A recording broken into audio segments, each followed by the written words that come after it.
Hello fellows! Today I will briefly analyze one of the games of the World Shogi League Division D matchup between Slovakia and Spain, which ended up in the decisive win 3-0 by Slovakia. The Spanish player with the nickname davidgo1 was playing as Sente, while the Slovak representative Anton Koval or tonyko was Gote. The game was also watched by Shogi, so I will post the link to the stream in the description if you want to hear his commentary as well. Okay, so let's see the game.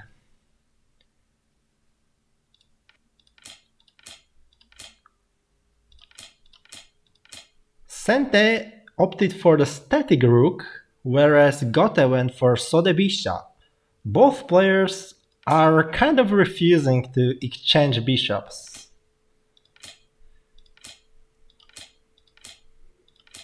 Okay, here we have some opening moves, so nothing too much interesting, I would say.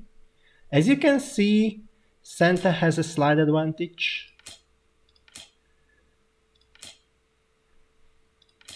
And yeah, here Sente went for the attack with the aim of exchanging bishops. Or maybe not. Instead, he withdrew the bishop to this very powerful diagonal. So tonyko will have to do something about it. Moving the silver was not the best option, since the castle gets weaker, but it's still fine.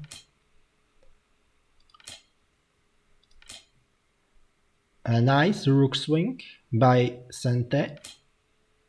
And yeah, this was probably the best opportunity for Sente in this game, since they should have shifted the rook to attack the unguarded pawn here.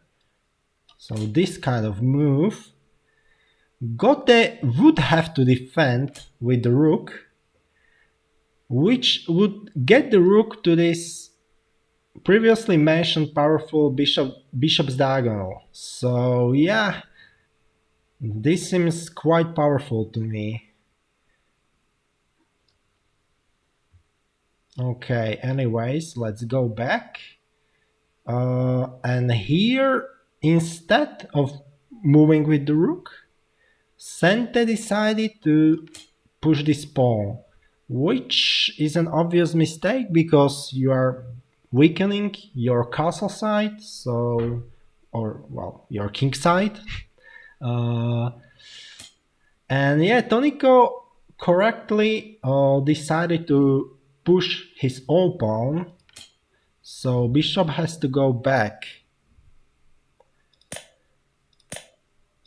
And yeah, here Sente managed to exchange silvers, but as you can see, Gote starts slowly to dominate the board. However, instead of jumping with the knight here, Gote opted for a safe move, so moving the king to a safer square, although to be honest, I am not sure how much safer. And then we have this pawn drop, yeah, we can skip this, and yeah, this was definitely an unfortunate move by Gote, which Sente was kind of hoping for, since Sente was already in a slight disadvantage. Okay, on the one hand, while it makes sense to try to open up this bishop's diagonal by dropping the silver, there is a huge weakness in Gote's camp after this silver moves. So if the silver takes, then there is this weakness. And well, yeah, as you kind of probably anticipated, Sente immediately took advantage of this weakness. And here I have no idea why Gote didn't save the rook here, creating a counterplay on the third file. But at least he managed to pressure the opponent's king side or king. And yeah, this bishop drop was also not very good because now you definitely want to exchange bishops. And here, yeah, we have silver drop, which is pretty good. And Sente decides to drop the rook. And here the previous king move bears its fruits because Gote can go, well, basically into the castle, right? So this king is pretty safe, I would say. Here we have the bishop drop, and in this position, Gote correctly decides to block this check by bishop by knight. Although I guess engine seems not to like it too much for some reason. Well, okay, let's see what was better.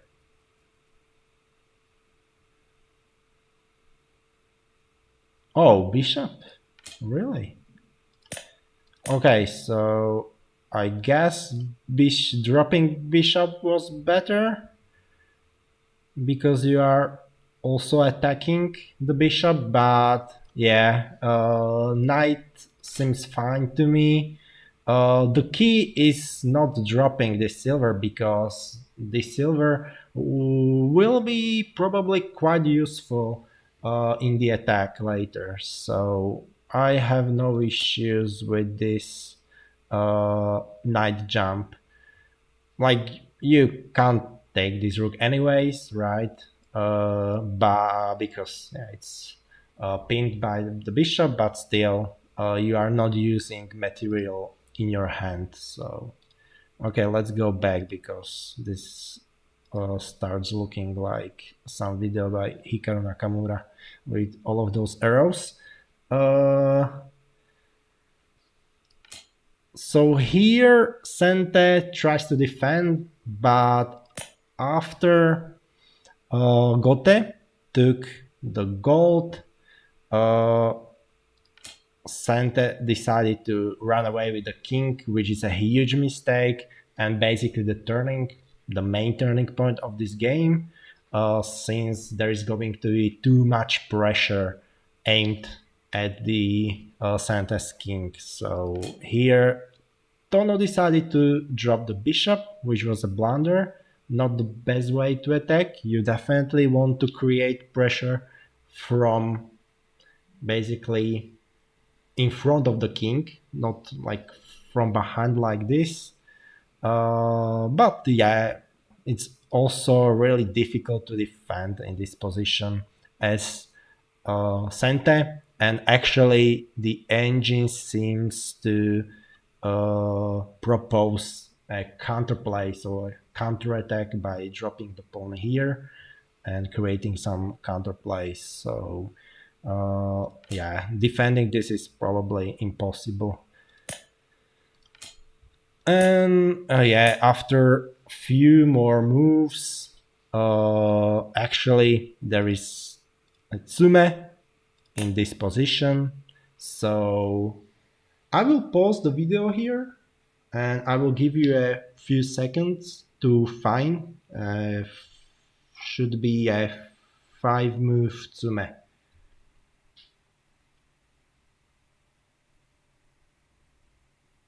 Okay, so I'm back. If you managed to find the mating sequence, kudos to you. After taking the rook, king has to take, then we have the rook drop, and then the gold drop. And this is mate.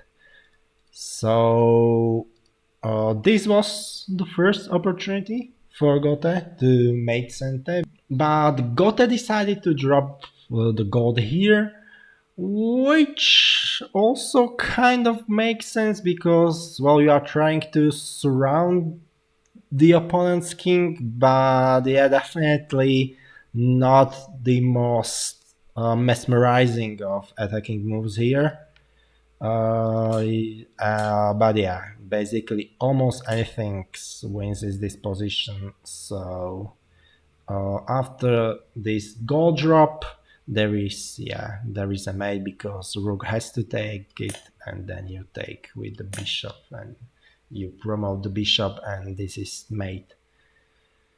Okay, so yeah, Sente eventually falls to the pressure and Gote grabs the win. So congratulations to Tonyko for taking down a first dan player. Thanks to winning the match against Spain, Slovakia actually now leads the Division D. I might analyze a few more games from World Shogi League since there are three Slovakian teams participating this season. But yeah, I will probably choose only like 3 or 4 games. It depends whether there are going to be some interesting long games to analyze. So yeah, thank you very much for watching, and I hope you enjoyed the video. Feel free to leave the comment, and you will hear from me soon. Bye.